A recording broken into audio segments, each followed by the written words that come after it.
Here, we are given a beam with loading shown. Question A. Knowing that sigma allowable is equal to 160 megapascal and tau allowable is equal to 100 megapascal, select the most economical metric wide flange shape that should be used to support the loading shown. Question B. Determine the value to be expected for sigma m, tau m, and the principal stress sigma max at junction of a flange and the web of the selected beam. So here, we are asked to design the most economical wide flange beam based on the loading and allowable stress shown. Then determine the maximum stresses and the principal stresses at the junction. Since it involves normal stress and shear stress, so we will need these two formulas. For the normal stress, it's caused by bending, and the shear stress is caused by transverse force. Then we need also formula for principal stress at the junction. Here is the strategy. First, we have to draw FBD and calculate the reaction forces. Then draw SFD and BMD and define maximum V and M. Then we could select the shape of beam and calculate maximum stresses and principal stress.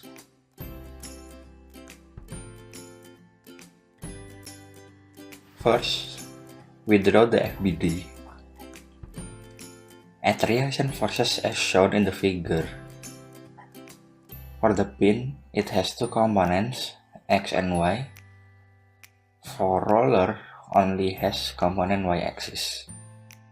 Distributed force could be transformed into equivalent force. Next, we using sigma moment at D equal to 0.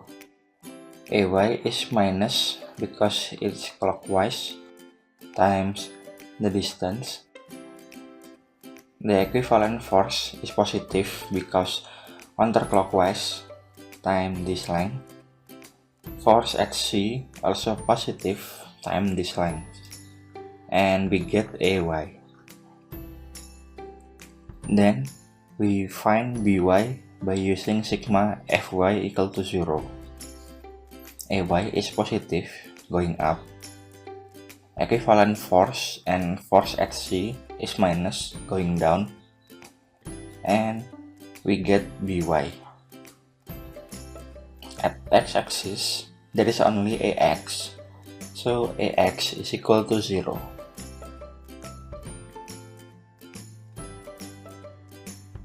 Then we construct SFD using forces and reaction forces that we know. We have force AY at A, so the graph will start at 55.2.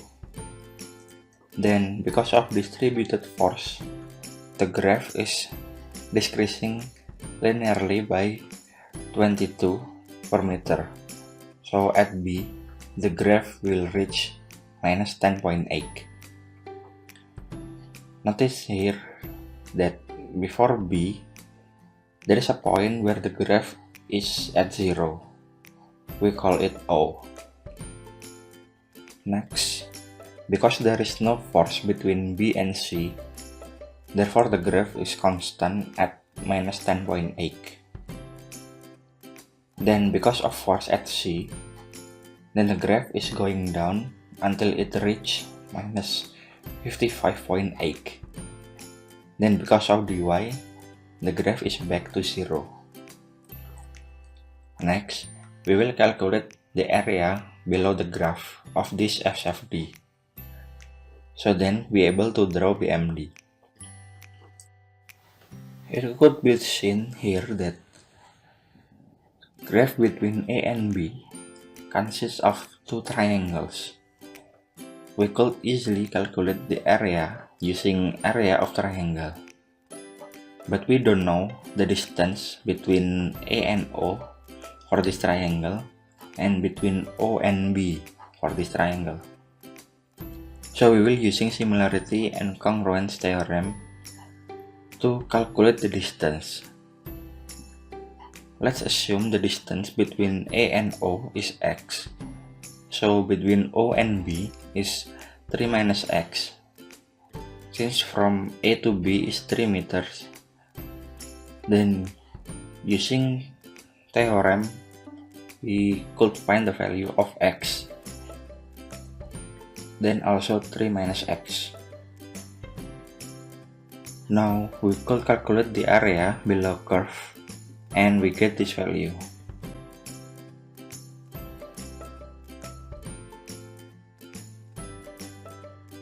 Next, we could develop the BMD using the result for area below graph. First, the graph will increase quadratically because in the SFB the graph is linear until it reaches 69.25, which is at O.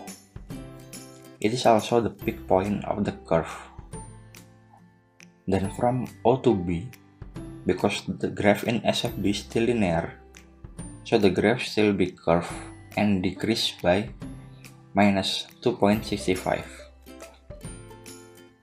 Next, from B to C, here at SFD, it is constant, so in BMD, the graph is linear and decrease by 10.8. Then it decrease again by minus 55.8 from C to D. Then after developing the graph, we could define the absolute maximum from each graph.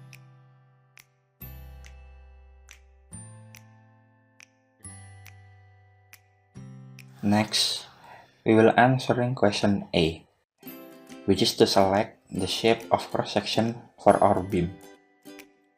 The shape of beam is depend on the S, or the section modulus, which include in formula sigma equal to M over S. So S could be calculated. We already know the allowable normal stress, and we will using the maximum bending moment that we get from BMD. So then, by using stress formula, we will get the least value of S that could be applicable in our beam. Calculate it and we get the S min is this. Then we will look at Appendix C, properties of rolled steel shape. Based on the S that we already calculated, we could find several types of beam, and choosing from the nearest value to S min, we get these 4 types of beam. If we look from the S, it is all applicable because all of the S is above or S min. But we have to select the most economical one. So not only considering the smallest S, but also the smallest wake of the beam also. This value is the wake of the beam. At first, we will tend to choose this type of beam because the S is the smallest among others. But if we look the wake, it is the heaviest among others. It is applicable, but it will be too expensive to construct. So instead, we will use this type of beam because the wake is small and the S not much different.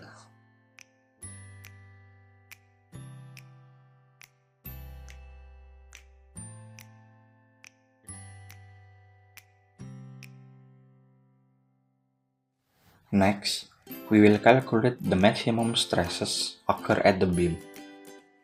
We start by calculating the maximum normal stress. Using normal stress formula, where M is the maximum bending moment and the S is from the shape of beam that we chose previously, and we get the maximum normal stress is this. From the graph, we could see that M max is located at point O. So that is where the maximum stress also located. Now if we look at SFD, we could see that at O, the V is 0. Since the V is 0, so there is no shear stress is generated. Hence, the principal stress at point O will be equal with the normal stress.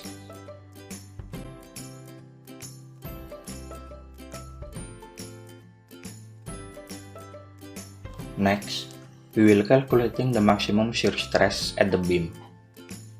We know the formula of shear stress of flange web beam is this, where V is the shear force and AY is area of the web. To calculate the area of the web, we need two variables, which is D or depth, which is this, and TW or web thickness, which is this. The value of that variable could be found also in Appendix C. Here we know D for our type of beam is this, and the web thickness is this. Then we could calculate the AY, and then we could calculate the shear stress, and the result is 27.45 megapascal. The shear stress is occur at point C. If we look at BMD, we could see that at C, there is a bending moment. So we could calculate the bending moment at C using normal stress formula, and we get the result. Since we have normal and shear stress, therefore we could calculate the principal stress.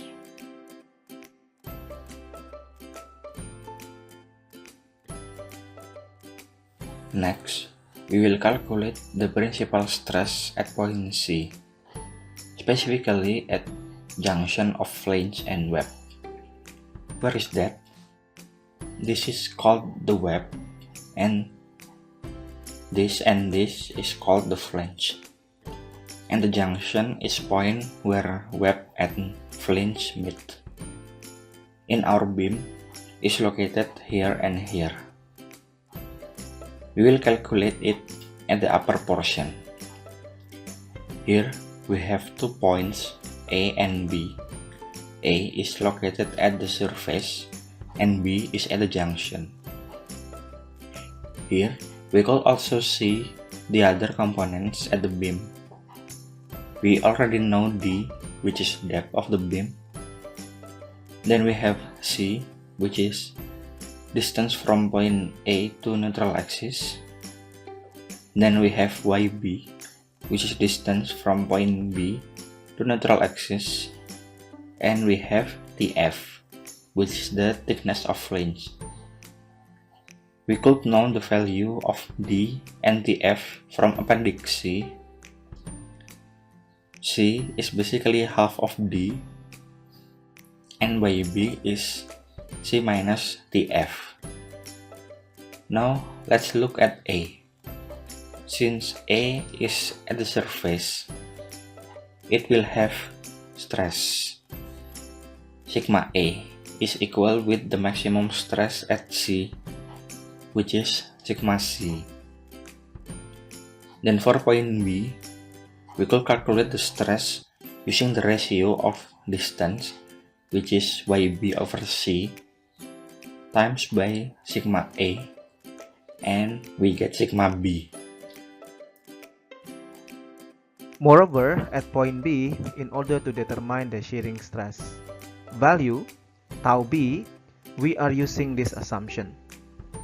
Because we have learned in chapter 6 that the distribution of shearing stress in a wide flange beam is looked like this.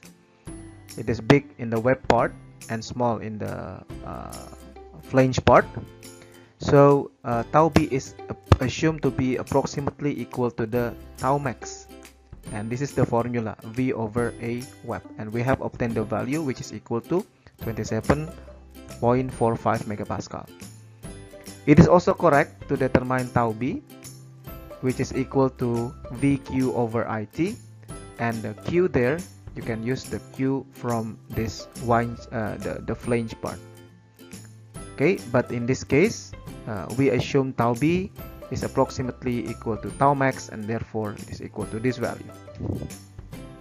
Now we could calculate the principal stress using formula, and we get sigma max is this, and this is the answer.